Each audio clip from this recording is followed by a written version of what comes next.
రైతాంగాన్ని, అక్కడ ఉన్నటువంటి మహిళలను, విద్యార్థులను అందరినీ మూకుమ్మడిగా దగ్ధం చేసే ప్రయత్నం ఈరోజు ఈ కార్పొరేట్ సంస్థల ద్వారా ప్రభుత్వ పాలకులు చేస్తున్నారు.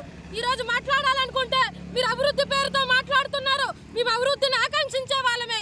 ఆకాంక్షించిన దాంట్లో ఈరోజు అభివృద్ధి అంటే ఏంటి? అక్కడ ఉన్నటువంటి వనరులకి బలోపదంటే జీడికి, కొబ్బరికి, పనసకి, మునగకి అక్కడ ఉన్నటువంటి ఏదైతే ఉత్పత్తి రంగాలు ఉన్నాయో ఉత్పత్తి ఆంకధారిత పరిశ్రమలు నెలకొల్పాలని మేము పోరాటాలు చేస్తున్నాం.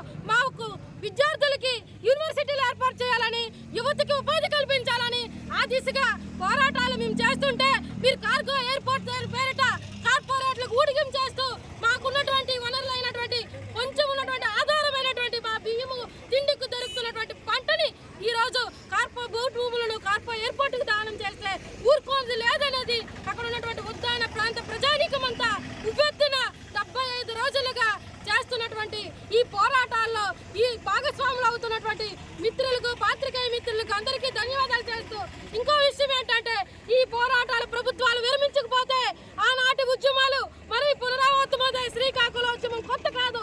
ఉవ్వెత్తున ప్రాణ త్యాగాలకైనా సిద్ధమే. రైతాంగం కూడా ఆ ప్రాణ త్యాగాలకు సిద్ధమే. మా భూములు మాకు విడిచిపెట్టి ఆల్టర్నేషన్ గా ఇక్కడ ఉన్నటువంటి 1800 ఎకరాల భూమి ఉంది. ఆ భూమిలో మీరు 300 ఎకరాల కార్పొరేట్ బోర్డు కట్టండి. అభివృద్ధి ఆధారిత ఏదైతే అక్కడ ఉన్నటువంటి మన ఖనిజ సంపదకి దోచుకునే భూములు కాదు. ఇక్కడ మాకు ఫ్యాక్టరీలు కాదు. ఇక్కడ ఉన్నటువంటి అభివృద్ధికి ఆకాంక్షించే వాళ్ళం. అక్కడ ఉన్నటువంటి జీడికి, కొబ్బరికి మద్దతు ధరలు ప్రకటించండి.